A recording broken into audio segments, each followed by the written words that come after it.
Within a sheltered tent along the Volga River's edge, 6 formidable men remain hidden in the dimness. The year is 922 AD. The young woman entering understands what will transpire next, having witnessed this ritual previously, though never from her current, central position. Her name is Sigrid, a detail the Arab observer, peering through the tent's weave, will never document.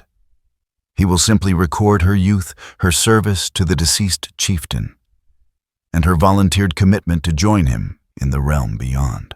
The third warrior has just completed his part. The fourth now steps forward. Sigrid utters fragmented Norse words, acquired during her 2 years of captivity, since her Slavic village was ravaged by fire. "I perceive my master," she declares, seemingly to no one, yet encompassing everyone present, including the elder woman known as the Angel of Death, who stands in a corner warming a blade over glowing embers. "He summons me to his great hall." The fourth warrior disregards her pronouncements, as does the fifth. By the time the sixth warrior has finished, Sigrid's words of otherworldly visions have ceased. The Angel of Death approaches, clutching both the cord and the blade, one for asphyxiation, the other for absolute certainty. Outside, the throng of onlookers intensifies their chanting, aiming to drown out any sounds that might escape the tent. In approximately 10 minutes, Sigrid will be consumed by flames on the funeral vessel alongside the chieftain who claimed her as his property. She will dissipate into smoke and memory, then vanish into nothingness. Yet, Sigrid possessed a form of fortune. She was aware of when her torment would conclude. She could meticulously count the minutes until her liberation. For the majority of captured women, they were forced into a system meticulously crafted to make them yearn for a death that would persistently elude them.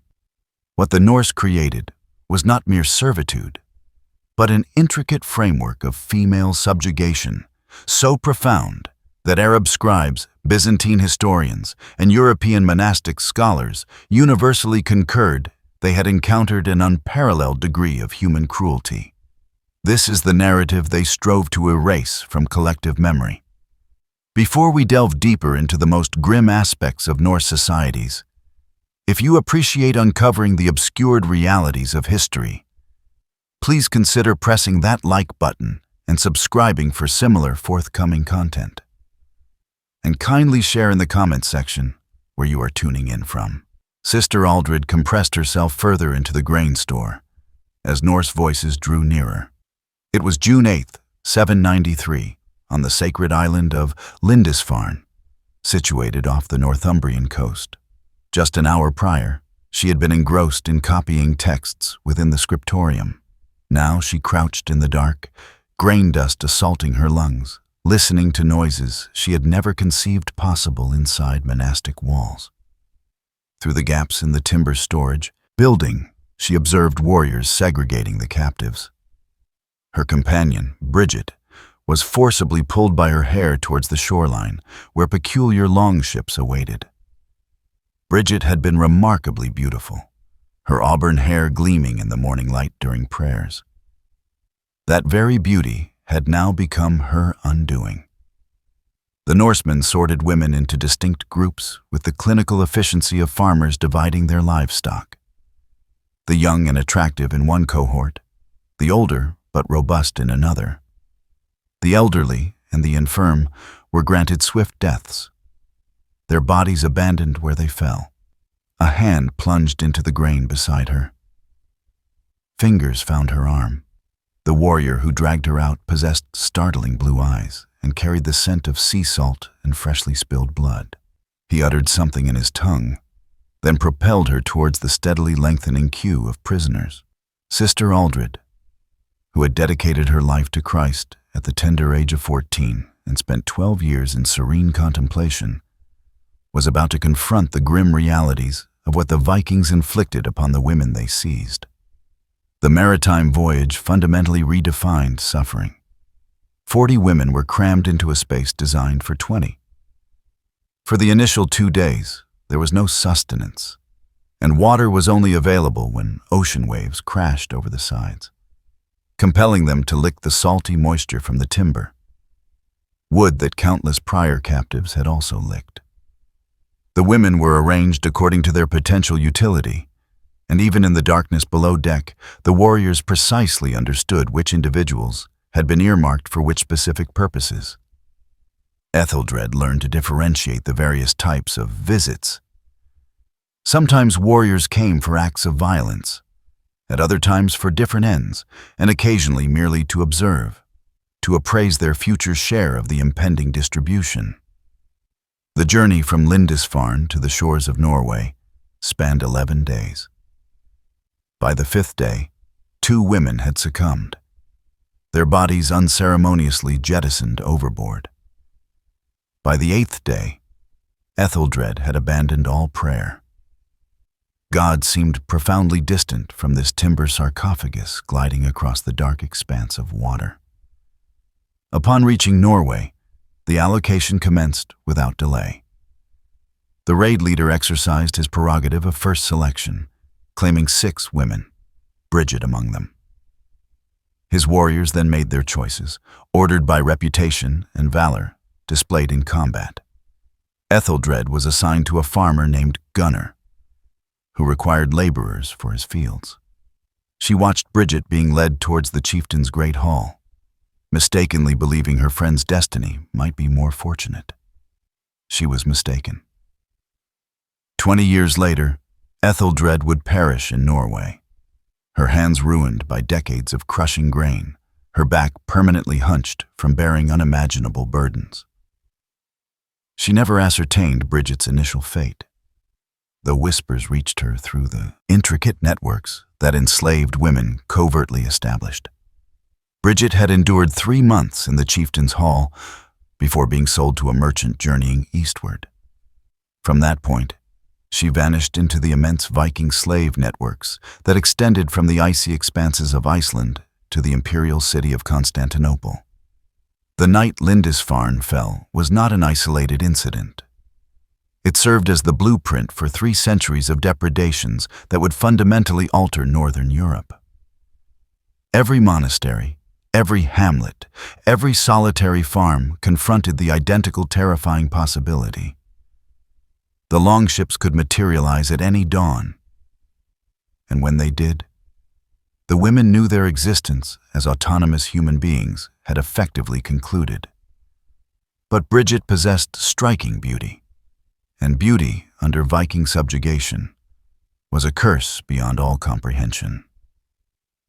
The morning following a successful incursion into a Frankish settlement, Chieftain Ragnar Ironhand moved deliberately between the rows of captured women.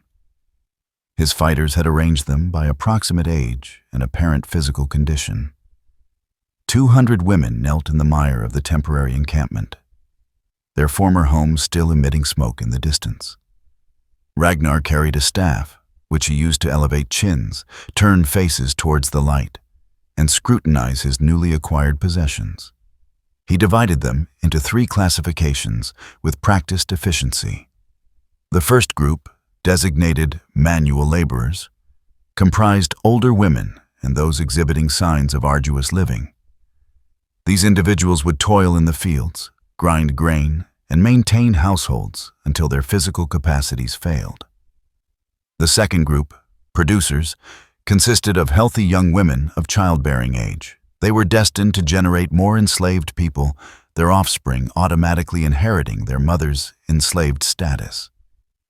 The third group, earmarked for specific functions, included the aesthetically striking, those of noble birth, and the very young. Marie, aged 30, a mother of 4 who had witnessed Vikings slay her husband at their doorway, was assigned to the laborer contingent. Her hands indicated her proficiency in work, and her robust physique suggested many years of productive labor remained. She would endure 16-hour days grinding grain within Ragnar's household, her fingers progressively deforming from the repetitive motion until they resembled gnarled roots. She would survive for 8 years before her body simply ceased to function. utterly worn out, like a tool pushed past its breaking point. Isabel, 16 years old and the daughter of a minor nobleman who had attempted to orchestrate resistance, was placed in the producer category. Within a month, she would fully comprehend the grim implications of that designation. Within a year, she would give birth to her first child, a boy who would never learn his father's name. Over the subsequent decade, she would bear 7 children, all born into enslavement, all separated from her as soon as they were capable of work. The Norse economy thrived on this multiplication of human property. Marguerite possessed a type of beauty that transcended her dire circumstances. 20 years old, with features that remained captivating even through tears and mud, she was assigned to the specific functions group. Her destiny immediately diverged from the others. While Marie and Isabel would remain in Scandinavia, Marguerite would be cleansed, provided with superior nourishment, and instructed in rudimentary phrases in multiple languages. She was an investment, being prepared for sale to the highest bidder in the grand slave markets of the East. This selection process unveiled the economic precision underpinning Viking raids. This was not indiscriminate brutality, but a calculated harvest. Each category of woman held distinct market values and designated purposes within the elaborate machinery of Norse slavery. The Vikings had effectively industrialized human suffering with a degree of efficiency that would not be paralleled until the transatlantic slave trade, some 7 centuries later. Ragnar's choices that morning were mirrored across hundreds of raids annually. Vikings cultivated an expertise in instantaneously assessing human property.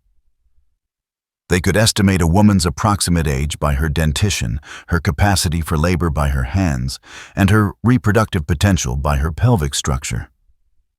They understood which ethnic groups commanded premium prices in specific markets.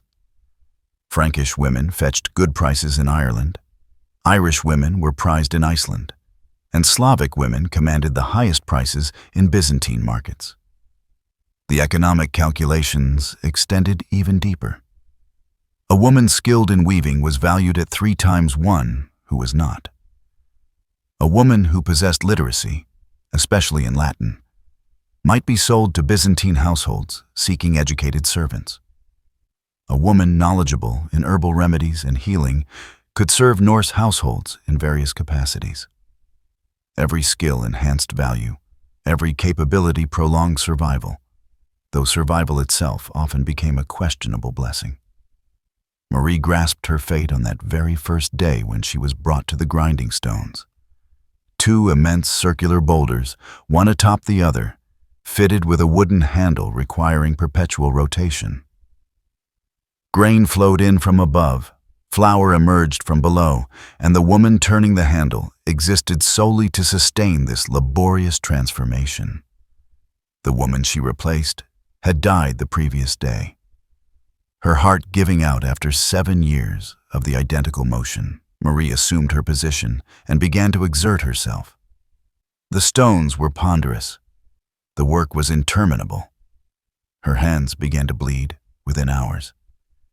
Isabel comprehended the meaning of her designation when she was escorted to a separate dwelling where other young women resided. They clarified the stark reality in hushed tones.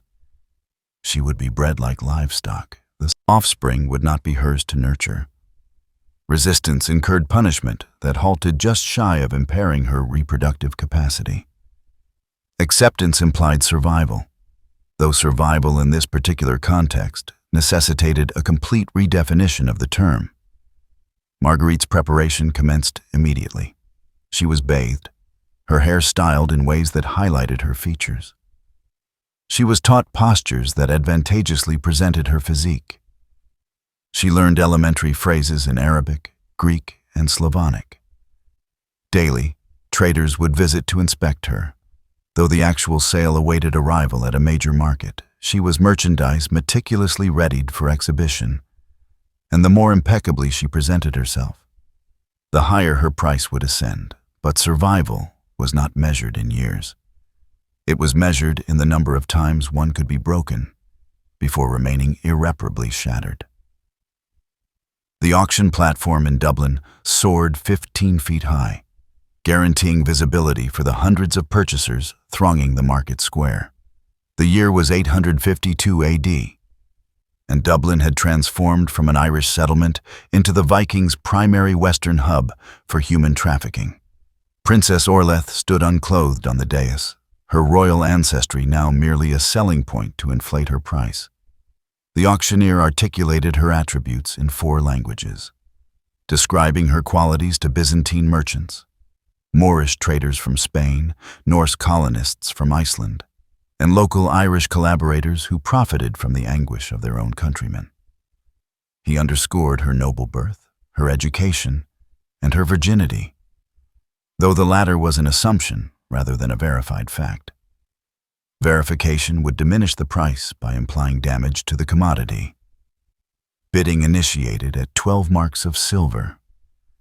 A Byzantine merchant escalated it to 15, cognizant that an Irish princess would command considerable attention in Constantinople's slave markets. An Icelandic colonist countered with 18, needing women for his expanding household. The final price reached 24 marks, paid by a trader specializing in transporting high-value women along the eastern routes. Orleth would journey through Sweden, down Russian waterways, and eventually reach Baghdad, where her fair complexion and red hair would render her an exotic curiosity in the household of some affluent merchant. But Orleth's sale constituted merely one transaction in a market that processed thousands of women each month. Dublin's slave infrastructure rivaled Rome's ancient markets in sheer scale and surpassed them in operational efficiency. Holding pens could accommodate 500 women concurrently. Feeding stations dispensed minimal sustenance to preserve value without incurring excessive cost. Medical examiners ensured that ailing women were isolated to avert epidemics that might decimate the inventory. The Welsh girl named Branwen had been sold 16 times in 2 years. Each sale propelled her further from her homeland through various Viking settlements where she served briefly before being resold. This continuous displacement was intentional. Women who remained in one location too long might forge bonds, might organize resistance, might assume a semblance of humanity to their owners. The trade kept them perpetually in motion, endlessly dislocated, forever alien. In the holding enclosures, a Pictish woman gave birth on straw that had not been replaced in weeks. The infant, if it survived, would be raised into servitude, though infant mortality within these pens exceeded 60%. The mother would be granted 3 days to recuperate before returning to the auction block, her recent pregnancy advertised as proof of fertility. Purchasers valued confirmation that their investments possessed the capacity to multiply themselves. A Frankish noblewoman named Elisande attempted to purchase her own liberty, offering intelligence about concealed gold in her family's estates. The traders listened to her information, dispatched men to retrieve the gold, then sold her regardless. The notion of honor in dealings with enslaved individuals was deemed preposterous. They were property, and property could not engage in negotiations. The price fluctuations unveiled the precise commodification of female humanity. A virgin between 14 and 18 might command 20 marks. The same woman, no longer a virgin, saw her price drop to 12 marks. A woman over 25 fetched 8 marks if she displayed no specialized proficiencies. A woman over 35 brought 4 marks unless she possessed exceptional abilities. A pregnant woman might realize 15 marks, with the understanding that she carried potential additional property. Skills generated premium categories. A woman capable of illuminating manuscripts might command 30 marks from monasteries striving to continue their work despite a shortage of trained monks. A woman with medical expertise might bring 40 marks from settlements in need of healers. Musical aptitude, particularly singing, could double a woman's worth for affluent households seeking entertainment. 3 ships arrived weekly during the trading season, each transporting 30 to 60 women gathered from raids across the Christian world. The logistics demanded extraordinary coordination: sustenance and water for the voyage, security to thwart escapes, medical knowledge to minimize losses, and extensive networks to identify purchasers. The Vikings had established the medieval world's most sophisticated system for human trafficking. One shipment of 30 women from Francia to Iceland starkly illustrates the brutal mathematics of this trade. 2 women leaped overboard on the 3rd day, choosing drowning over whatever awaited them. 5 perished during the voyage from illness, violence, or sheer despair. The remaining 23 were distributed among Icelandic settlers who had placed orders in advance. Each woman represented a specific demand: young for breeding, older for field labor, beautiful for status display, skilled for specialized tasks. The woman who jumped overboard left behind a daughter in the ship's hold. The child, perhaps 7 years old, observed her mother choose death over slavery. She would remember that choice for the remainder of her life in Iceland, where she would mature as property, bear children as property, and die as property on an island where the ocean stretched boundlessly in all directions, freedom always visible, but eternally unattainable. Trading seasons adhered to predictable rhythms. Spring ushered in fresh captives from early incursions. Summer witnessed peak volume as Viking fleets returned from prolonged campaigns. Autumn brought final sales before winter rendered maritime travel unfeasible.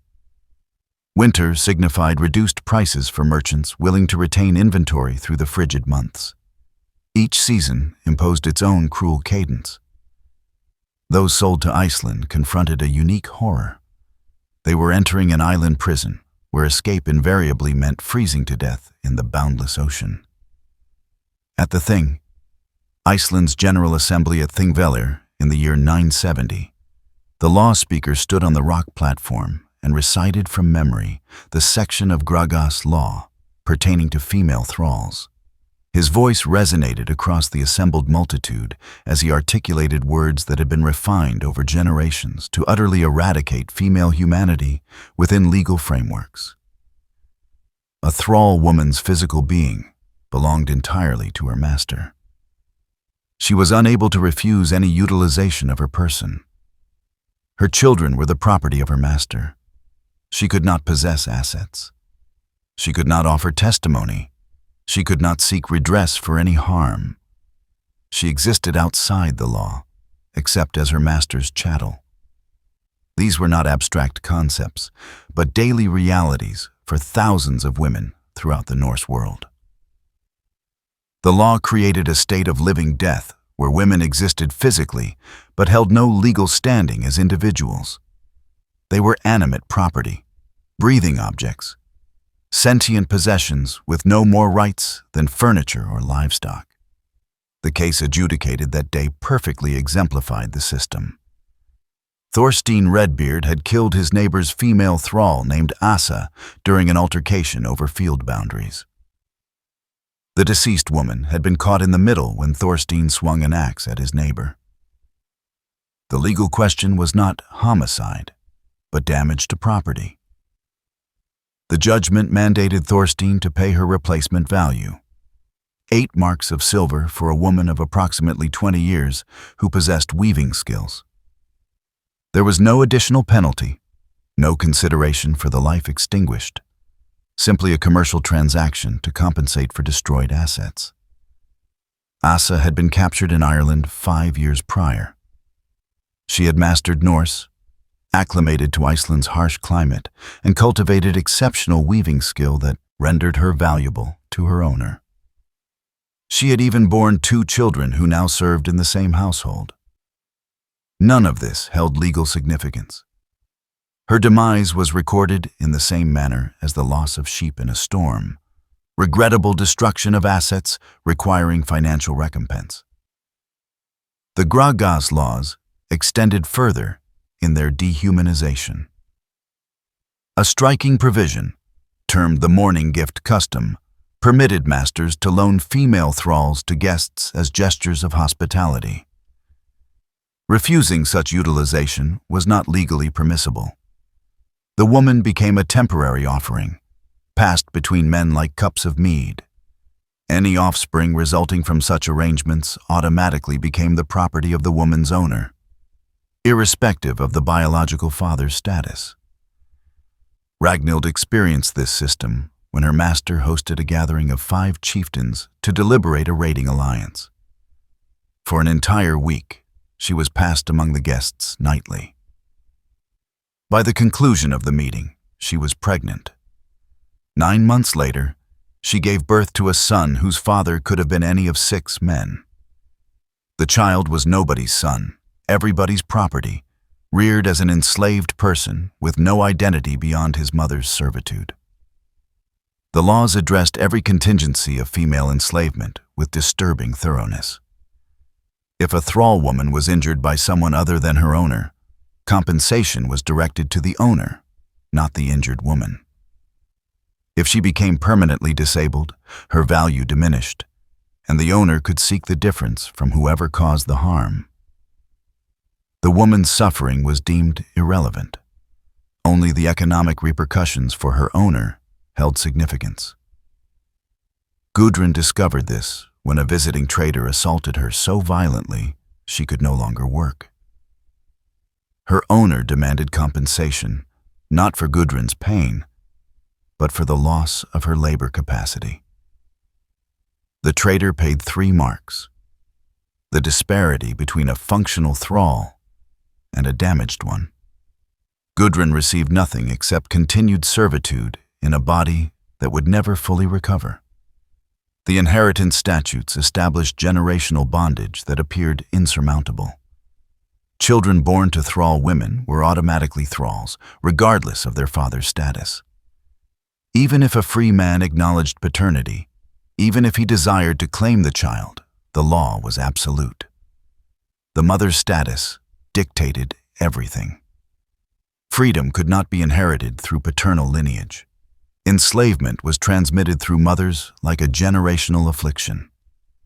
This created situations of profound cruelty.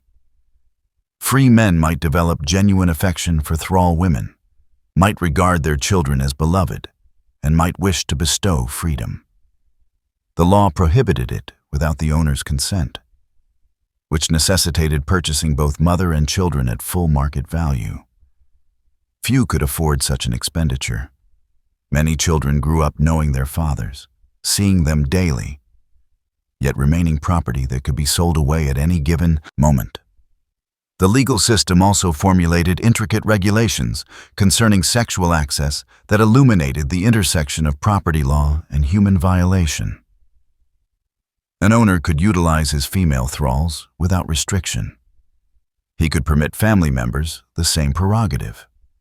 He could grant permission to guests. He could lease access for fees. But if someone utilized a female thrall without permission, it was not considered an assault on the woman, but rather theft of services from the owner. The transgression was economic, not moral.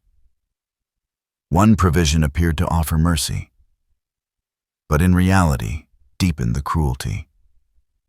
If a female thrall bore her master 3 children who survived to adulthood, she could theoretically achieve freedom.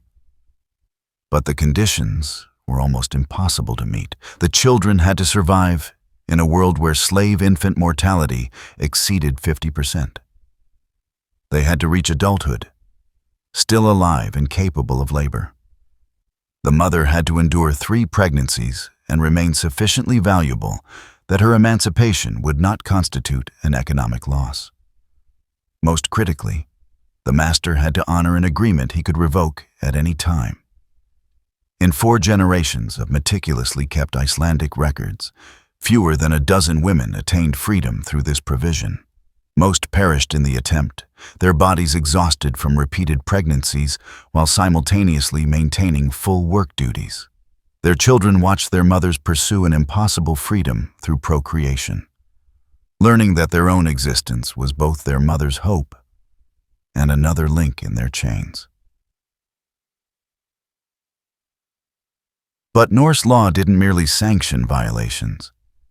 It forged something even more insidious: atrocities that became entrenched family customs, transmitted from father to son like inherited wealth. The marriage feast of Jarl Erik and Brianna unfolded in the very hall where her father's blood still stained the stone floor. 3 days had elapsed since Erik's warriors had breached the defenses of her family's Irish stronghold. She had witnessed Erik personally sever her father's head from his body. Now she stood beside him, clad in her deceased mother's bridal gown, the fabric still imbued with her mother's scent. Erik's men exchanged crude jests about domesticating the Irish noblewoman. They gambled on how long it would take before she ceased her defiance. Some predicted a week. Others, seasoned by similar experiences, knew it would require months or even years. The complete subjugation of a noblewoman demanded patience and the systematic demolition of every source of identity and resistance. Brianna was 17. Until 3 days prior, she had been preparing for a strategic marital alliance intended to unite 2 Irish kingdoms against Norse expansion. She was proficient in Latin, spoke 3 languages, and managed her father's household accounts. Now she stood as living testament to Viking conquest, her forced marriage to Erik legitimizing his claim to her family's ancestral lands. Every individual in the hall grasped the symbolism. The Irish aristocracy was being absorbed, literally consumed, by Norse expansion. This systematic practice followed predictable patterns throughout the Viking world. Men of fighting age were slain, while servants and common women were enslaved. However, the daughters of nobility faced a distinct fate. They became wives to their conquerors, their bodies serving as conduits between obliterated kingdoms and newly acquired Viking territories. These unions were not marriages in the traditional sense, but absorptions designed to eliminate rival bloodlines while preserving legal entitlements to conquered lands. Erik had summarily executed Brianna's father, 2 brothers, and 6 male cousins during the siege of her family's fortress. He had personally dispatched her uncle, who had surrendered after being promised clemency. Now he would sire children with her, children who would carry her family's blood but be raised as Vikings. Her Irish heritage would endure solely as a whispered recollection in Norse genealogies. The political rationale was ruthlessly effective. By marrying noble daughters, Viking conquerors acquired legitimate claims that pure conquest could never provide. Indigenous populations might resist foreign invaders, but found it considerably more challenging to oppose the offspring of their own noble lineage, even when those children were raised to disdain their maternal heritage. The women became biological instruments in a war of assimilation that spanned generations. 3 forced marriages from this epoch vividly illustrate the horrifying consistency of this pattern. In Scotland, the daughter of a defeated Mormar was compelled to marry the Viking who had strangled her father with his bare hands. She bore him 4 sons who grew to spearhead raids against their mother's people. She endured 30 years as wife to her father's killer, raising children who celebrated their father's triumph over their maternal grandfather. In Francia, a widow was coerced into marrying her husband's slayer within a month of her bereavement. The Viking leader needed her to maintain authority over her late husband's estates. She had witnessed him die in defense of their home. Now she shared a bed with his murderer, while her children from her first marriage were raised as thralls within their own former residence. In Saxony, a princess was wed to the Viking who had incinerated her city. She had observed him order the execution of 300 citizens who refused to submit. At their wedding, he wore armor still bearing the soot marks from the burning. Their children would grow up on narratives of their father's glorious victory, never learning their mother had witnessed him massacre their grandparents. These marriages produced children who personified conquest. They bore the physical resemblance of their vanquished mothers, but adopted the mindset of their Viking fathers. They primarily spoke Norse, learning their mothers' languages merely as utilitarian tools for managing subjugated populations. They worshipped Norse deities while their mothers secretly offered prayers to Christ. They represented successful cultural obliteration, the effacement of one identity and its replacement with another. The psychological warfare extended beyond the women themselves. Every individual who had served Brianna's family now served Eric. They observed their former lord's daughter sharing meals with his killer. They witnessed her belly swell with the conqueror's child. They understood that resistance meant watching her suffer consequences. Her treatment was contingent upon their submission. Some women discovered means of resistance within these impossible confines. They secretly taught their children Irish lore disguised as Norse sagas. They preserved genealogies within songs that appeared innocuous. They maintained clandestine correspondence with surviving family members. They slowly poisoned their husbands with substances that mimicked natural ailments, but most simply endured, their spirits gradually fracturing like stones, eroded by relentless water. One woman's successful vengeance stands out in the historical record. Gudrun of the Hebrides married the Viking who had murdered her father and brothers. For 10 years, she perfected the role of the devoted wife, bearing 3 children, managing his household, and cultivating his trust. She meticulously learned his routines, his vulnerabilities, his allergies. In the 10th year, she prepared a celebratory feast using specific mushrooms that she knew would inflict a lingering death. He perished over 3 agonizing days. Believing he had consumed spoiled food, she inherited his assets as his widow, raising their children free from his tyrannical presence. But Gudrun's act of revenge was exceptional. Most women found that death, even the death of their tormentor, offered no pathway to freedom. Norse law and custom ensured that widows passed to brothers, sons, or other male kin. The system was designed to preclude escape through any means, including the demise of husbands. These forced marriages created genealogical complexities that persist in modern DNA studies. Contemporary Icelandic genetic research reveals that while the male lineage is predominantly Norse, the female lineage exhibits a strong Celtic influence, primarily Irish and Scottish. These statistics represent thousands of Briannas, women whose bodies became the conduits through which Viking expansion achieved permanent genetic conquest. Death was her sole escape. Most women discovered there were destinies designed to render even death unattainable. The funeral preparations commenced 10 days before the chieftain's body would be cremated. On the banks of the Volga River, the Rus Vikings meticulously prepared for a ceremony that would showcase their affluence, authority, and absolute dominion over life and death. The Arab chronicler Ibn Fadlan observed every minute detail, recording what he could bear to write, while hinting at horrors he consciously chose not to explicitly describe. The selection of the young woman occurred first. The chieftain's female enslaved individuals were assembled and asked who among them would accompany their master into the afterlife. The word asked demands careful scrutiny. These women understood that an individual would be chosen regardless. Volunteering conferred nothing but the illusion of agency. Refusal meant being selected nonetheless, but facing additional torments for her reluctance. Sigrid stepped forward. She was 19, taken captive from a Slavic village 2 years prior. She had acquired enough Norse to realize that her perceived survival value had been diminishing. Younger enslaved people had arrived. Her skills were unremarkable. Her beauty was fading under the harsh treatment. Offering herself for death might have appeared as a choice to dictate her exit before more dreadful fates manifested.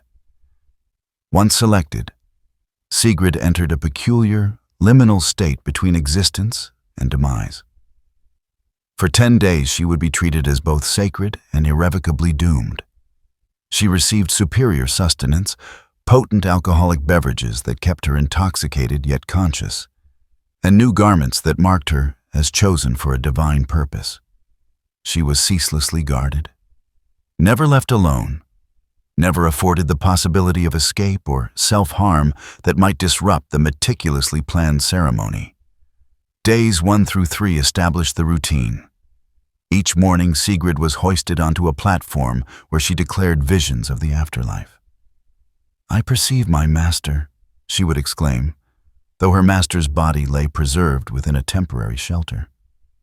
"He beckons me to his great hall."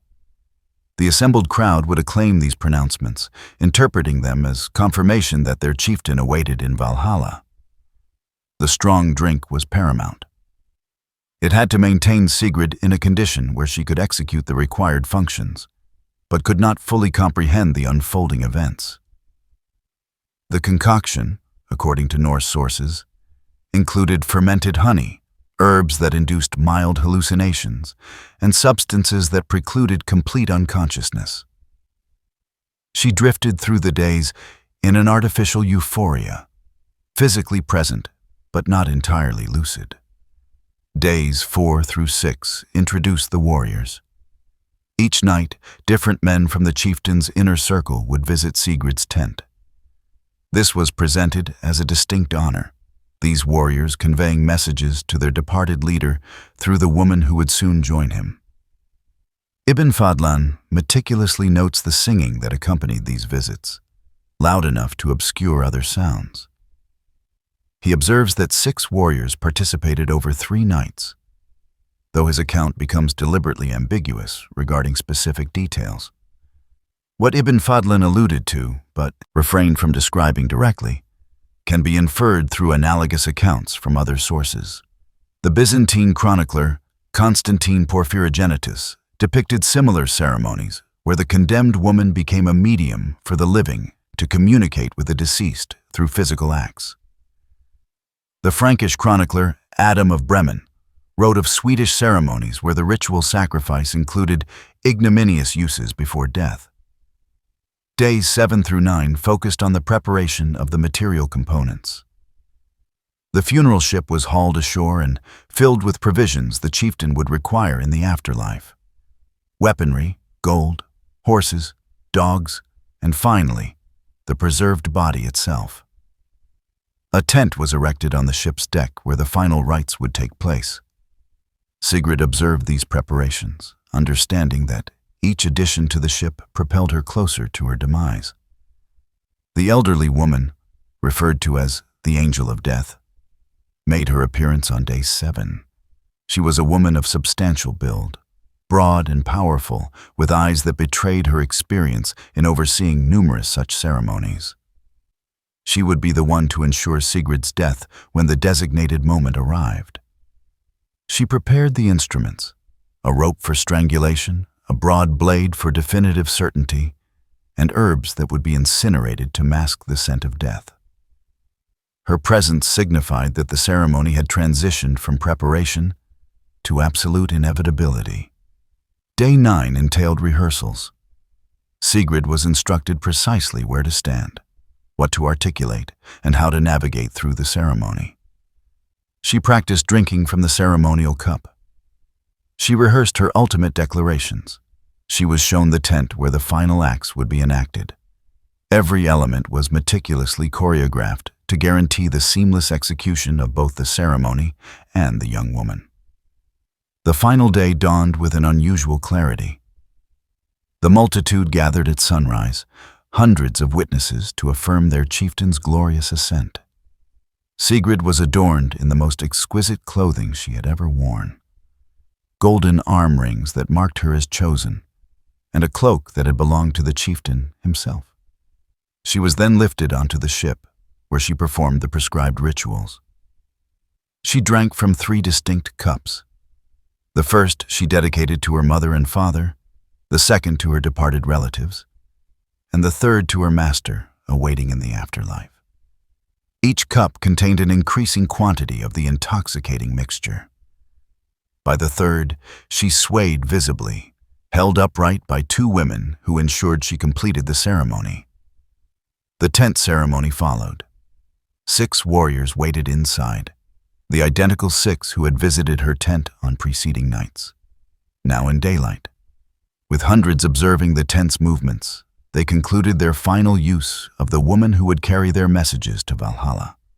Ibn Fadlan notes that each man upon emerging would proclaim that he had performed this out of devotion for his chieftain. When the 6th warrior emerged, the angel of death entered, holding her rope and blade. What transpired next was concealed by the tent walls, but the onlookers could discern shadows through the fabric. 2 women restrained Sigrid's hands. 2 men held her feet.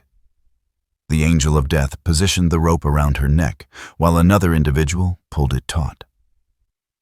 The strangulation endured for several minutes. To guarantee death, the broad blade was driven between her ribs. Sigrid's body was laid beside the chieftain on the funeral ship. Flaming arrows ignited the oil-soaked timbers. Within moments, the entire vessel was engulfed in a ferocious blaze. The crowd erupted in cheers as smoke ascended, conveying their chieftain and his enslaved woman to the afterlife. By sunset, only ashes and metal fittings remained. But Sigrid was just one among thousands. Similar ceremonies unfolded from the vastness of Iceland to the rivers of Russia. Wherever Norse chieftains died with sufficient wealth to orchestrate such spectacles. Adam of Bremen recounted witnessing a ceremony in Sweden where 5 women were incinerated alongside a king. Archaeological discoveries from Norway corroborate the presence of multiple female bodies in ship burials, their arrangements suggesting they did not die naturally. The religious rationale cloaked brutality in sacred intent. These women were not murdered, but transmuted into eternal servants. They would minister in Valhalla as they had served in life, forever bound to masters who owned them even beyond death.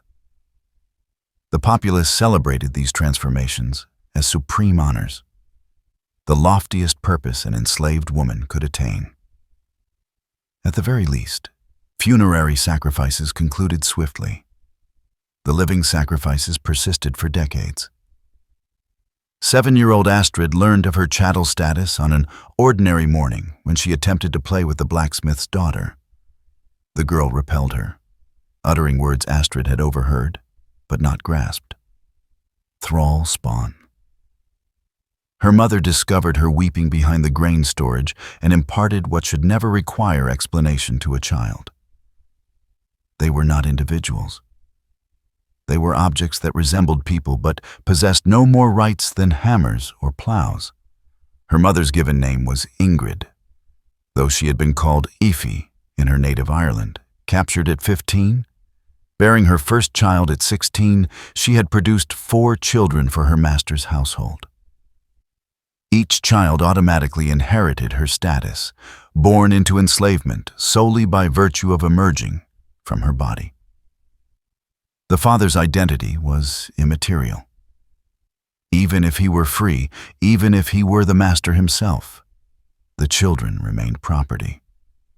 Astrid would mature observing her mother serve as what the Norse termed a mourning gift, lent to guests as casually as lending tools.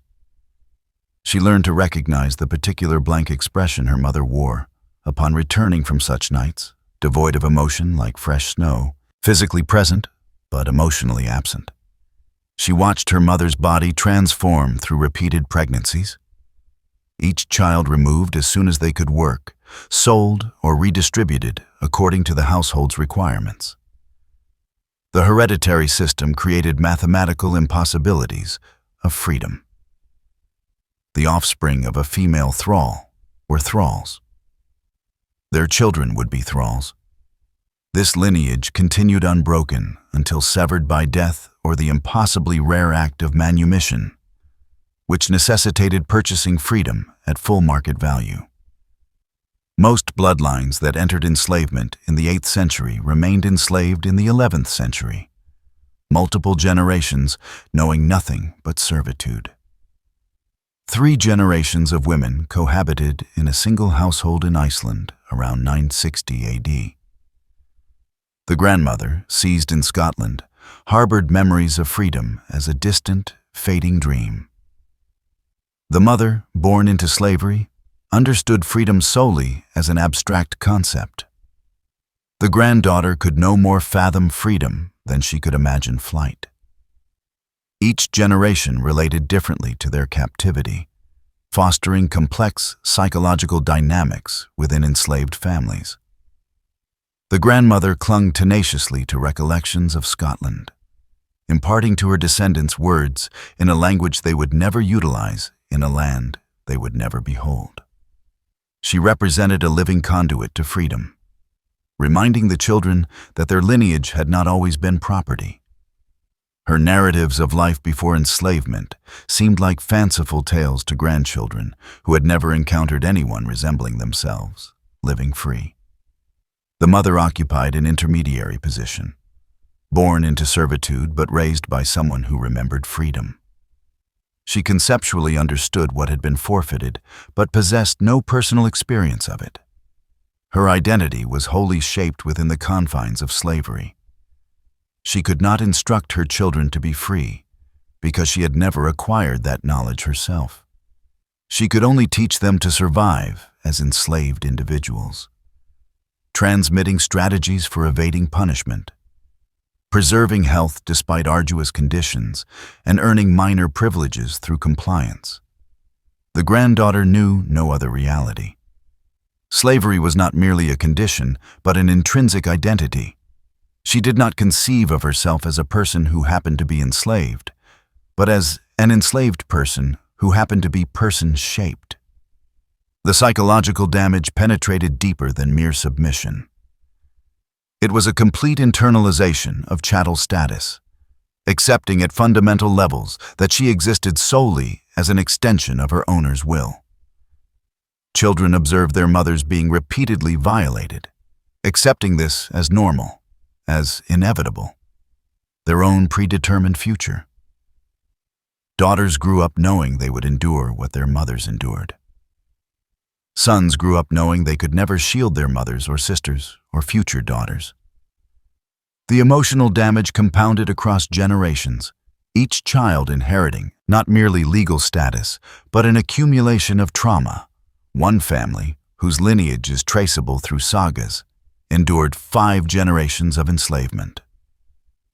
The original woman, captured from Francia, bore 8 children. Her daughters bore 23 grandchildren. By the 5th generation, over 100 descendants lived in servitude across Iceland, Norway, and Denmark, an entire genetic line reduced to property, their potential contributions to art, science, leadership, or simple human happiness obliterated by inherited bondage. The psychological devastation manifested in specific behaviors that were common across all long-term enslaved populations. Extreme avoidance of conflict that transcended prudence to become a pathological inability to assert any preference. Dissociation during violence that evolved into permanent emotional numbness. Hypervigilance that precluded deep sleep or genuine rest. These adaptations facilitated individual survival, but inflicted damage in ways that were passed to their children through both behavioral modeling and, as modern science suggests, epigenetic alterations resulting from severe trauma. Some women endeavored to rupture the cycle through infanticide, ending the lives of their newborns rather than condemning them to enslavement. Norse law regarded this as property destruction, demanding compensation to owners, not as desperate acts by mothers striving to spare their children inherited suffering. The sagas occasionally allude to the discovery of deceased infants concealed in hay storage or weighted in streams, their mothers choosing profound grief over witnessing another generation enslaved. The sexual violence endured by female thralls engendered convoluted bloodlines. Many children never ascertained their fathers' identities. Others knew, but could not acknowledge the free men who had sired them. Some grew up encountering their fathers daily, perhaps even receiving occasional kindness, while remaining property that could be sold or traded. The psychological impact of recognizing one's father while being owned like livestock created identity fractures that never healed.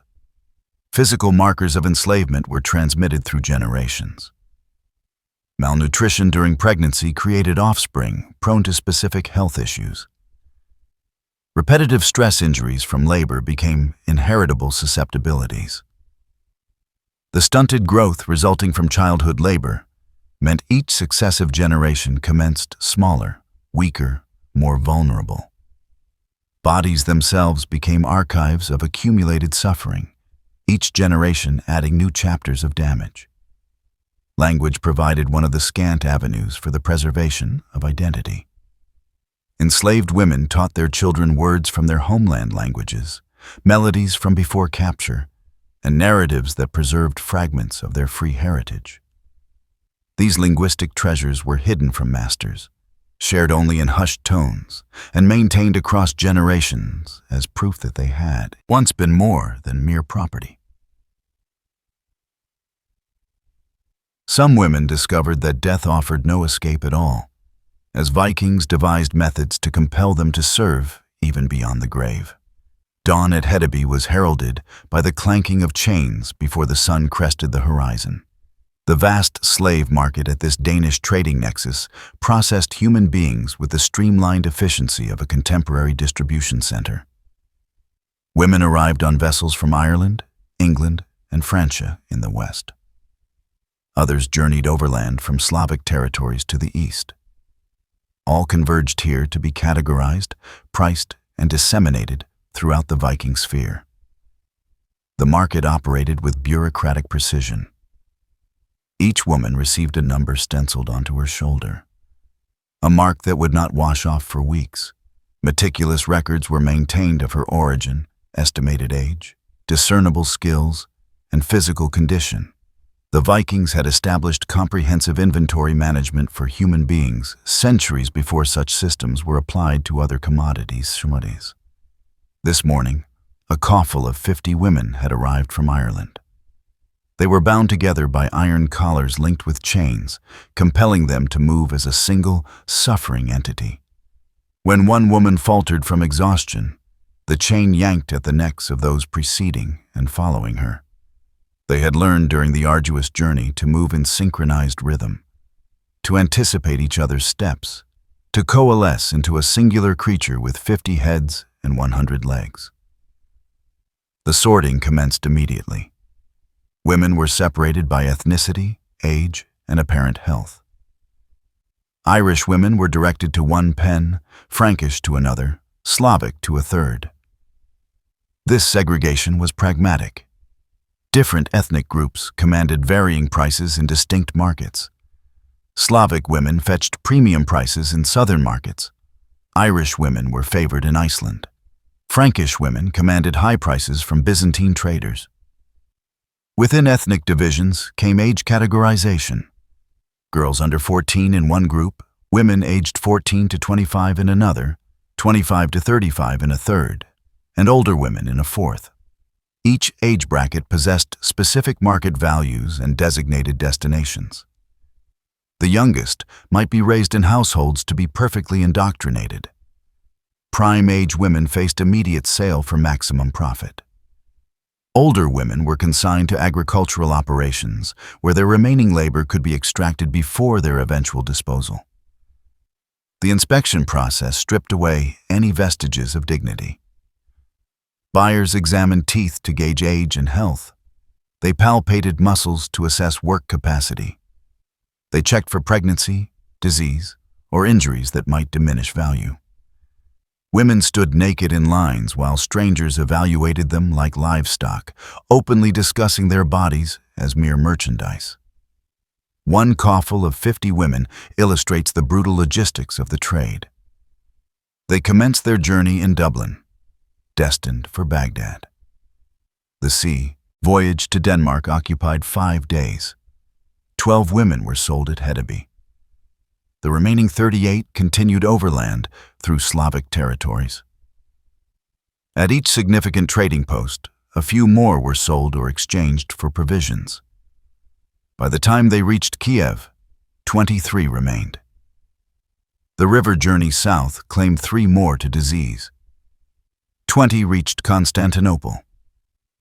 Only 12 of the original 50 ultimately arrived in Baghdad. Each stage of the journey introduced fresh horrors. Different cohorts of guards with diverse predilections, different languages precluding the ability to communicate needs or comprehend commands, different climates demanding adaptation while chained and underfed. The women who survived to their final destinations had endured transformations that rendered them barely recognizable as the individuals who had initiated the journey. Specialized markets emerged for particular types of women. Constantinople favored educated women who could serve as scribes or tutors. The Byzantine Empire's intricate bureaucracy generated demand for literate enslaved people capable of managing correspondence in multiple languages. A woman who could read and write Latin, Greek, and Arabic might command 50 marks of silver. Baghdad's markets sought young women for the harems of wealthy merchants. Beauty standards were precise and culturally specific. Pale skin, red or blonde hair, blue eyes, features that were considered exotic in the Islamic world. These women confronted unique fates, disappearing into private households where they might reside for decades without ever being seen by anyone except their owners and other enslaved individuals. Iceland's market demanded robust women capable of agricultural labor and textile production. The isolated island settlements required women who could cultivate fields, tend livestock, spin yarn, and weave fabric through protracted winters. Beauty was less valuable than sheer endurance. A plain woman who could perform 18-hour days commanded higher prices than a beautiful woman who might succumb under harsh conditions. Sweden developed markets for women skilled in specific crafts. A woman proficient in ironwork fetched premium prices. One who understood brewing commanded high value. Those with medical knowledge were particularly prized. The Vikings recognized that certain skills multiplied value and actively sought women with specialized capabilities. The infrastructure supporting these markets was immense. Slave catchers operated as independent contractors, raiding isolated settlements to capture women and children for sale. Translators worked the markets, teaching basic Norse phrases to new captives or serving as intermediaries in negotiations.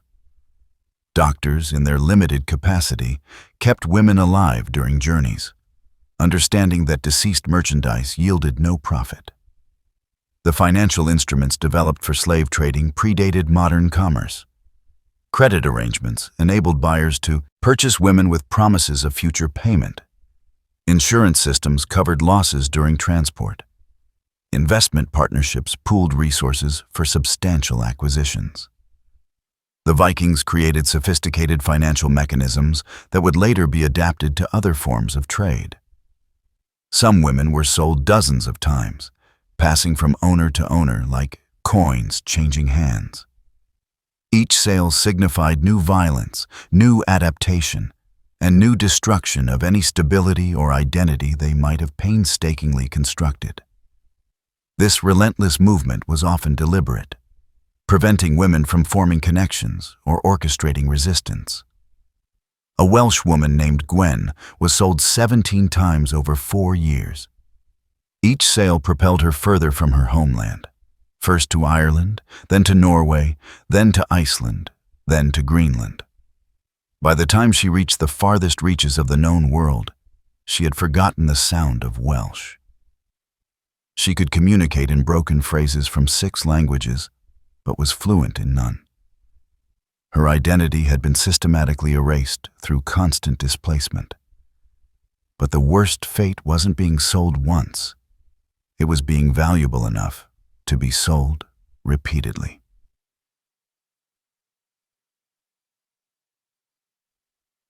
The escaped thrall named Ursa finally reached Iceland's northern coastline after 3 days of desperate flight. Her feet were ravaged from traversing lava fields. Her hands were torn from clambering over volcanic rock. But she had arrived at the ocean, to what she had convinced herself would be freedom. Then, the grim reality of her prison's geography dawned on her. Water stretched interminably in every direction. No vessels awaited. No other landmass was visible. Even if she could somehow pilfer a boat, she had no idea which heading to steer. The nearest land was Greenland, itself another frozen confinement. Beyond that, nothing but endless ocean until Norway, a destination she could never hope to reach in a small craft. Freedom was geographically unattainable. Her recapture occurred within 2 days. Iceland's scattered settlement pattern meant that escape was invariably temporary. There were no dense forests in which to hide indefinitely, no neighboring kingdoms to reach, no communities that would offer sanctuary to fugitives. Every individual on the island either knew every other person or knew someone who did. A strange woman traveling alone was immediately conspicuous as an escaped enslaved person. When they brought Ursa back, her punishment was meticulously calibrated. Not death, which would squander her value.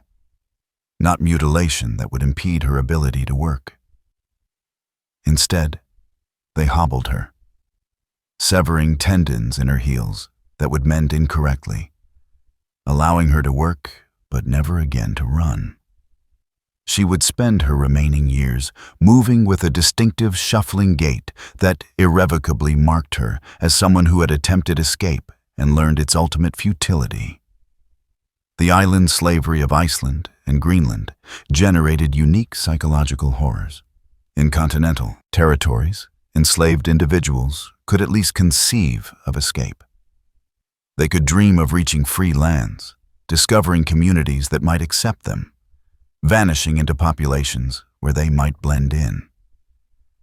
Island slaves confronted the absolute certainty that escape meant only death by ocean, volcano, or ice. Iceland's settlement began in 874 AD, and from its inception, enslaved people constituted a significant portion of the populace. The free settlers required immense labor to forge viable farms from the volcanic soil. They brought thralls from Norway and captured more from raids on Scotland and Ireland. These enslaved individuals faced a landscape that seemed divinely designed to thwart escape. The interior was an uninhabitable volcanic desert. The coasts were precipitous rocky cliffs, relentlessly battered by tempestuous seas. Between settlements stretched miles of unforgiving terrain that would kill unprepared travelers. Summer brought continuous daylight that rendered concealment impossible. Winter brought perpetual darkness and cold that claimed lives within hours. The island itself was a prison more secure than any man-made walls could create. A mass escape attempt in 912 AD culminated in utter catastrophe. 23 enslaved individuals from various farms coordinated their flight, planning to steal boats and endeavor to reach Scotland. They successfully made it to the coast, even managing to pilfer 2 small fishing vessels, but they possessed no knowledge of ocean navigation. Both boats were discovered weeks later, washed ashore on Iceland's southern coast. All 23 had perished at sea, their bodies never recovered. Some women elected volcanic death over recapture. The island's active geology afforded one form of escape that could not be prevented. Women would hurl themselves into scalding hot springs that boiled them alive. Others walked into flowing lava, choosing instant incineration over continued enslavement. The volcano Hekla was known as a site where desperate enslaved people ended their lives in fire rather than exist in chains. The psychological impact of geographic hopelessness forged specific behavioral patterns. Island slaves exhibited higher rates of complete dissociation, simply shutting down mentally while their bodies mechanically continued working. They developed elaborate fantasy worlds, constructing internal escapes when external escape was impossible. Some became catatonic, functioning physically but ceasing to respond to anything beyond direct commands. Greenland's isolation was even more absolute. The two small settlements there demanded colossal labor to endure in the severe environment, but escape meant certain death in a landscape of ice and stone. The ocean voyage to any other location required weeks in large ships. Small boats or individual escape attempts were tantamount to suicide. The land itself offered no sustenance for fugitives. Death would inevitably come from cold, starvation, or polar bears long before any glimmer of freedom. Women in Greenland confronted additional horrors stemming from the extreme gender imbalance. Free male settlers outnumbered free women by a ratio of 5-to-1. Female slaves became communal property in ways that even surpassed the violations commonplace in Iceland. They were passed between men nightly, shared like tools or provisions, their bodies becoming resources for entire communities, rather than individual owners. The complete social disintegration in Greenland created circumstances where even minimal Norse law ceased to operate. No assemblies were convened regularly. No law speakers upheld legal tradition. The settlements functioned purely on brute force, with female slaves occupying the absolute lowest rung of hierarchies maintained solely through violence. Women could be killed for any reason or no reason, their deaths unrecorded and unmourned. Some women attempted prolonged resistance through work slowdowns or sabotage. But the sparse populations meant such resistance was immediately apparent. There was no anonymity in communities of a few hundred people. Every action was observed. Every act of defiance was known. Punishment was instantaneous and public, serving as a brutal lesson for others contemplating similar acts. The multi-year resistance attempt by a group of Irish women in Iceland demonstrated both extraordinary courage and ultimate futility. They coordinated across 3 farms, slowly poisoning their masters with small doses of local plants that induced illness but not immediate death. The objective was to weaken the free population sufficiently for enslaved people to seize control. The conspiracy endured for 2 years before its discovery. All 15 women involved were burned alive in a single mass execution that served as a stark warning to enslaved people across the island. Geography rendered escape impossible. But Viking ingenuity also made even submission deadly. A Saxon village observed Viking forces advancing across the morning fields. The year was 866 AD. Every family confronted the same stark calculation that dozens of villages had faced before them. Engage in combat and witness their women suffer spectacularly, or flee immediately and potentially spare them the most grievous fates. They chose to flee. Within an hour, the entire populace was moving south, abandoning homes their families had inhabited for generations.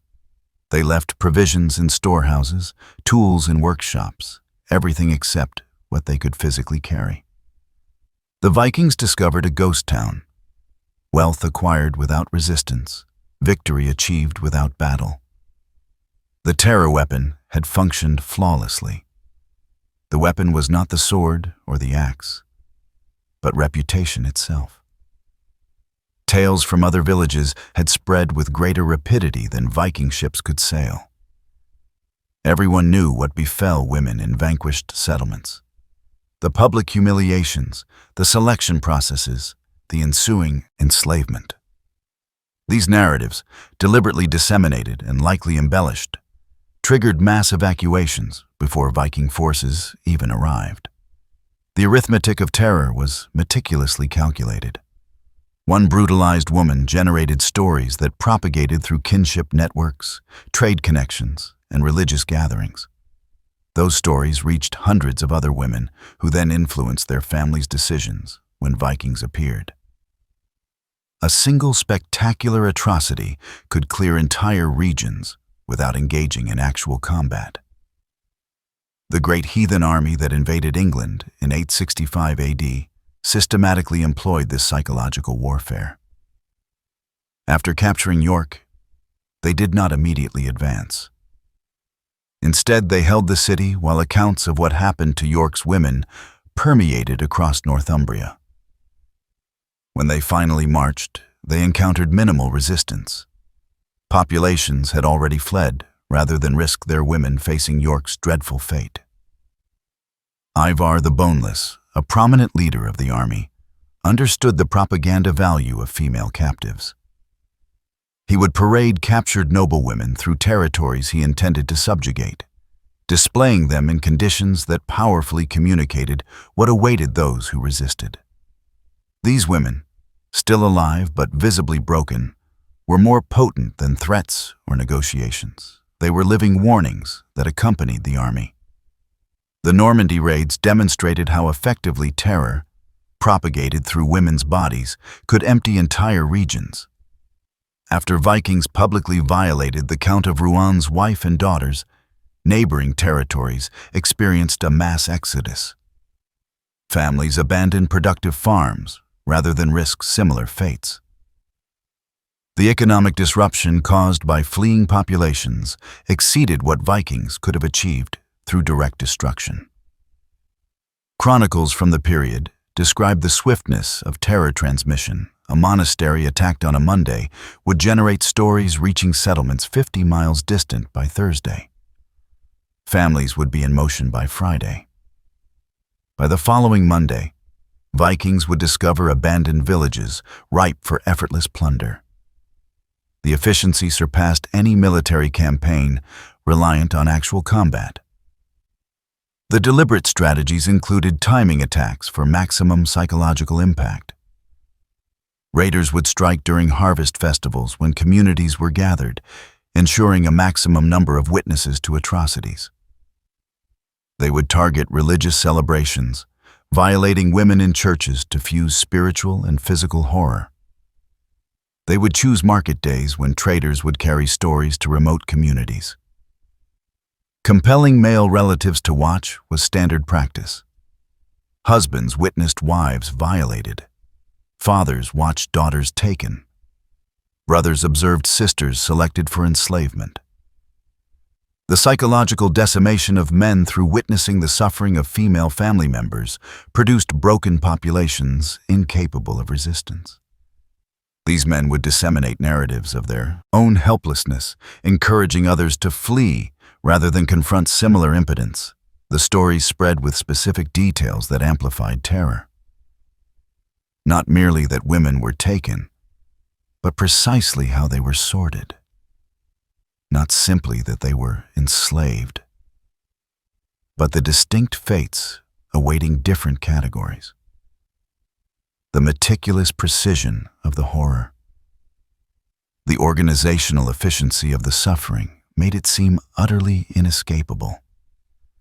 Resistance appeared futile when the adversary had industrialized brutality. Some Saxon chronicles imply that Vikings deliberately released certain captives to propagate these stories. Women who had witnessed but not personally experienced the worst violations were set free to convey warnings to other settlements. They became unwitting instruments of propaganda, their testimony more credible than Viking threats because they had directly observed the grim reality. The multiplication effect meant that Vikings could conquer through reputation more than through combat. For every settlement actually attacked, 3 others might evacuate based on circulating stories. For every woman actually enslaved, dozens of others would flee potential enslavement. The terror weapon transformed Viking raids from localized disasters into widespread regional evacuations. The economic advantages were substantial. Abandoned settlements could be plundered without resistance. Fleeing populations left behind everything too cumbersome to carry. Vikings acquired wealth without risking warriors in combat. The psychological warfare rendered conquest profitable with minimal actual fighting. Religious communities were particularly susceptible to terror tactics. Monasteries and convents that sheltered refugees would hear detailed accounts of atrocities. These narratives would be recorded in chronicles, disseminating through religious networks that extended across kingdoms. A single assault on a religious community could generate terror throughout entire Christian networks. But some women discovered methods of resistance that instilled fear even in the Vikings. The midnight poisoning in Jarl Håkon's hall resulted in 12 warriors found dead at dawn. They were discovered in grotesque postures, dried foam on their lips, their faces frozen in a final rictus of agony. The Irish thrall Deirdre stood amidst the bodies, making no effort to conceal herself or escape. When they apprehended her, she stated simply, "It was worth it." She had been captured 3 years prior when Vikings had raided her family's farm near Cork. She had witnessed them murder her husband and eldest son. Her younger children had been seized for enslavement, dispersed to different settlements. She had been brought to Håkon's hall as an expert brewer, her knowledge of herbs and fermentation rendering her valuable for producing mead. That same knowledge had furnished her weapon. She knew which particular mushrooms, common in Norwegian forests, would induce a devastating death if prepared correctly. She had been gathering them for months, drying them, grinding them into a fine powder, indistinguishable from common spices. She patiently awaited the victory celebration, when the warriors would drink heavily, when one more ingredient in the mead would pass unnoticed. Her execution spanned 3 days. They broke her on the wheel, taking meticulous care to prolong her suffering. But witnesses noted she never screamed, never pleaded, never displayed remorse. She spoke only once more, inquiring if all 12 were indeed dead. When affirmed, she smiled. That smile haunted the survivors more profoundly than the deaths of her victims. Deirdre was not an anomaly. Across the Viking world, enslaved women found ways to resist that ranged from subtle sabotage to acts of spectacular violence. Most paid with their lives, but their defiance, however seemingly futile, introduced complications for Viking slavery systems that demanded ceaseless vigilance against the very women they had subjugated. Poison was the most prevalent instrument of resistance. Women who prepared food had access to kitchens, gardens, and brewing supplies. They learned which local plants caused illness versus outright death. Some engaged in slow poisoning that mimicked natural disease. Others, like Deirdre, chose mass casualty events that conveyed powerful messages, even though they guaranteed their own demise. A Welsh woman named Saras killed 3 masters over 5 years before her capture. Each death appeared natural. The first seemed to succumb to food poisoning, the second to a wasting illness, the third to sudden cardiac arrest. Only when the 4th master grew suspicious and had his food analyzed did they discover she had been utilizing small doses of mercury, obtainable from metalwork, to gradually poison each owner. Her specialized knowledge originated from her father, who had been a healer before Vikings killed him. Arson presented another avenue for resistance. A Frankish contingent of thralls coordinated the burning of Hedeby's slave market in 943 AD. They had painstakingly collected lamp oil over time, concealing it in various locations. On a night when strong westerly winds prevailed, They ignited fires simultaneously at 6 points around the market. The resulting conflagration annihilated not only the slave pens, but also significant portions of the trading post. 17 of the 20 women involved perished in the flames they started, choosing immolation over recapture. Infanticide, devastating for mothers, but perceived as an act of mercy compared to condemning children to enslavement, occurred with regularity. Women would smother newborns or abandon them in forests, choosing profound grief over witnessing another generation enslaved. Norse law regarded this as property destruction. But no punishment could be more severe than the despair that drove mothers to extinguish the lives of their own children. Information warfare became a subtle yet effective form of resistance. Women who learned Norse could covertly observe their masters, relaying intelligence to other enslaved people, or even to adversaries of their captors. A Saxon woman named Elfwin spent 7 years feigning a poorer understanding of Norse than she actually possessed, meticulously gathering information that she eventually transmitted to English forces, planning resistance against Viking expansion. Some women deliberately seduced Viking men specifically to kill them. They would cultivate trust through apparent submission, gain access to private quarters, then strike when their victims were most vulnerable.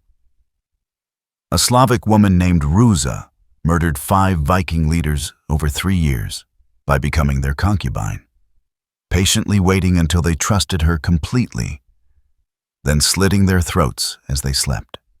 Suicide pacts among captured women prevented Vikings from obtaining the anticipated value from raids. Entire groups would agree to take their own lives rather than serve as enslaved individuals. Mass drownings, deliberate starvation, or collective poisonings would effectively nullify the economic gains of raids. Vikings sometimes found themselves with ships laden with corpses rather than valuable, enslaved people. Religious resistance assumed forms that Vikings found particularly unsettling. Christian women would engage in extreme fasting that destroyed their health and diminished their value. They would intentionally disfigure themselves to reduce their worth. Some would enter catatonic states through intense prayer, becoming living corpses that could neither work nor serve any practical purpose. Physical resistance, though typically futile, occasionally met with success. A group of Irish women overpowered their guards during transport, killed them with their own weapons, and navigated the ship back to Ireland. Most lacked navigational skills and perished at sea.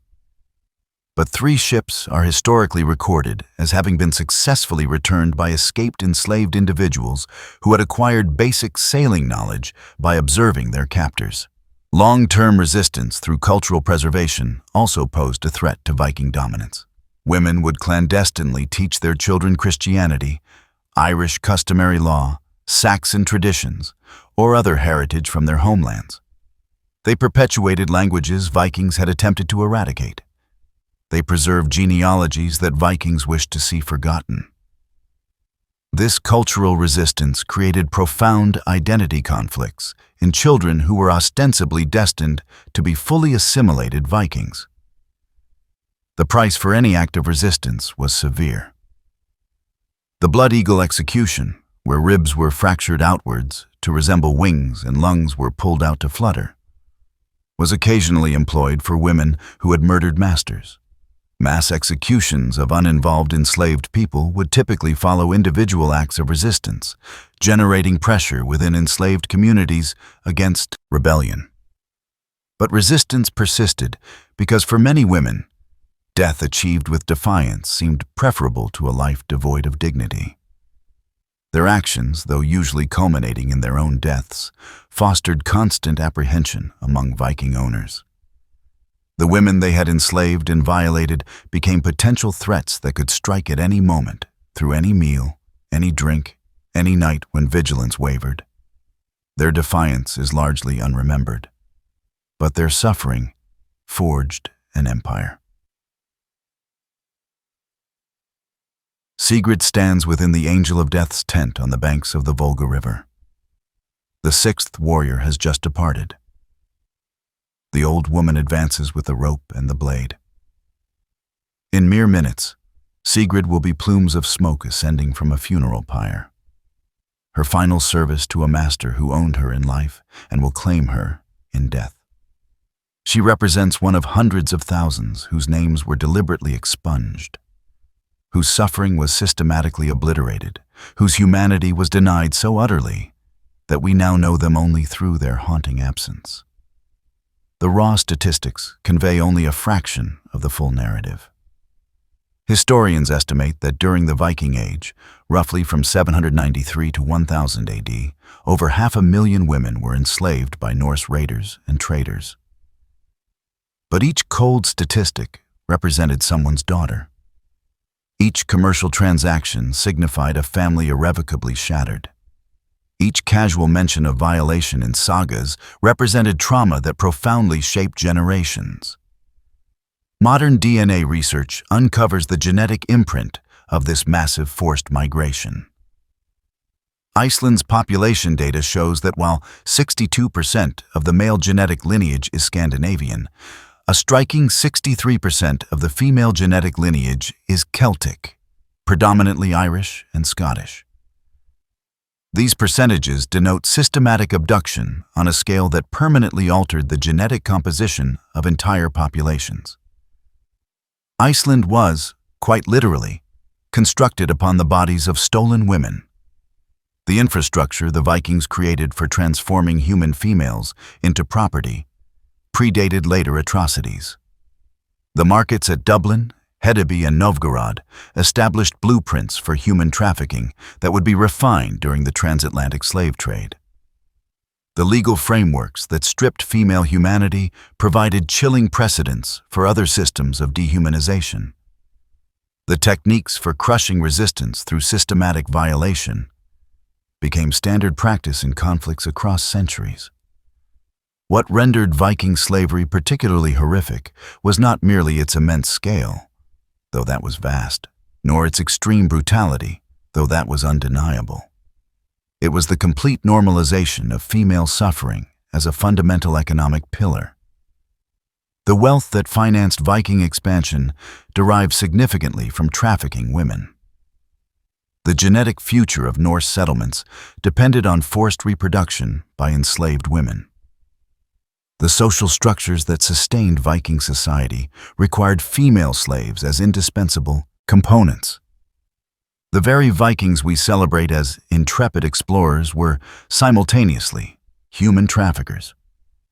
The very individuals we admire as shrewd traders dealt primarily in human flesh. The very figures we romanticize as valiant warriors were systematic perpetrators of violence against women. The majestic longships we behold in museums carried enslaved women in their holds. The golden artifacts we admire in exhibitions were acquired with profits from selling Irish girls in Byzantine markets. Every significant Viking accomplishment was founded upon female suffering. The expeditions that reached North America were financed by the profits of slave trading. The vast trade networks that connected Scandinavia to Asia moved women as a primary commodity. The settlements that evolved into modern Nordic nations were populated through forced reproduction by enslaved women.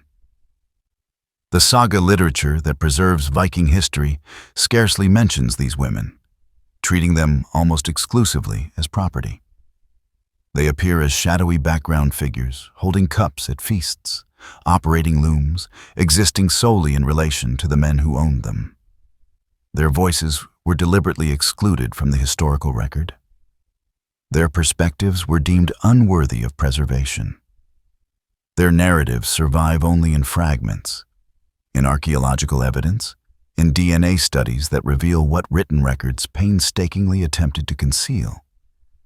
Modern Scandinavia has largely allowed this history to recede from memory. Museums emphasize Viking ships, weaponry, and explorations. Tourist attractions celebrate Viking strength and adventurous spirit. Popular culture portrays Vikings as noble warriors or daring adventurers. The systematic enslavement and violation of hundreds of thousands of women have been relegated to mere footnotes in broader narratives of Viking achievement. Dublin stands today as a vibrant modern European capital. Its Viking heritage is commemorated in museums and tourist attractions. But from 841 to 1170 AD, it functioned as Europe's largest slave market. The ground beneath its medieval section contains archaeological evidence of slave shackles, holding pens and mass graves.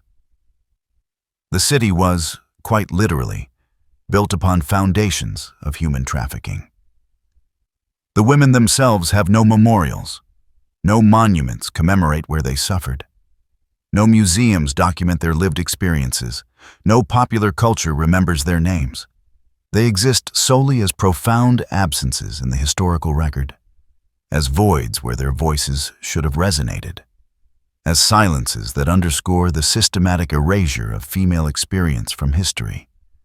But their DNA persists in millions of living individuals. Their suffering echoes in generational trauma that has indelibly shaped cultures. Their resistance, however seemingly futile, demonstrated that human dignity could endure even systematic efforts to annihilate it. They were not passive victims, but women who fought, persevered, and preserved what they could of their identity despite impossible circumstances. Understanding Viking slavery is indispensable for an honest scrutiny of European history. The wealth that spurred medieval trade originated significantly from trafficking women. The genetic composition of northern European populations was forged by mass abduction and forced reproduction. The social systems that ultimately evolved into modern nations were built upon foundations of systematic female subjugation. This history carries profound relevance because patterns of cruelty tragically repeat themselves. The targeting of women in conflict zones persists globally. The utilization of systematic violation as a weapon of war remains a contemporary reality. The effacement of female voices from the historical record continues unabated. Comprehending how Vikings industrialized female suffering helps us recognize strikingly similar patterns in current conflicts. Every Viking ship showcased in every museum once transported enslaved women. Every saga celebrating Viking heroes conspicuously omits the women they enslaved. Every romanticized depiction of Viking society overlooks the hundreds of thousands of women whose suffering made that society possible. We name sports teams after Vikings. We watch television series that glorify them. We consume entertainment that presents them as admirable figures while conveniently forgetting the women they consumed. Modern tourism to Scandinavia includes Viking attractions that present a meticulously sanitized history. Visitors photograph themselves with replicas of Viking ships without contemplating the enslaved women those ships carried. They purchase souvenirs celebrating Viking culture without acknowledging that culture was built on female suffering. They admire Viking artifacts without questioning how those artifacts were acquired. These women deserve recognition not as anonymous victims, but as distinct individuals who faced impossible circumstances with whatever measure of courage they could muster. They were daughters, mothers, and sisters. They possessed names that were forcibly taken. They had stories that were brutally silenced. They harbored potential that was annihilated by systematic violence that treated them as mere property rather than as people. Sigrid had a name, though Ibn Fadlan never recorded it. She had a family in some Slavic village before the Vikings arrived.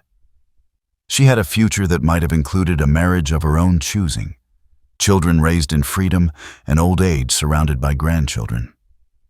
Instead, she died at 19 on the Volga River, strangled, stabbed, and incinerated to serve a deceased chieftain in an afterlife that likely never existed.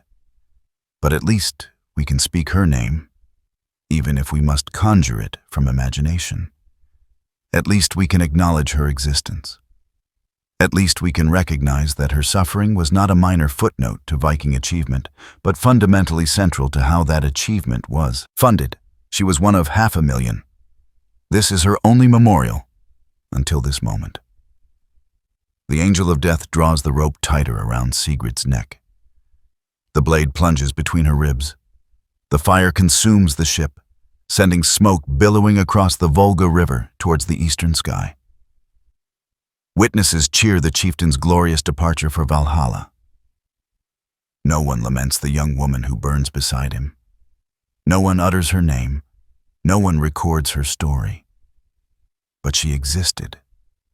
They all existed. 500,000 women whose names were deliberately suppressed, whose suffering financed an empire, whose bodies constructed a civilization that celebrated their erasure. They deserve more than silence. They deserve more than footnotes.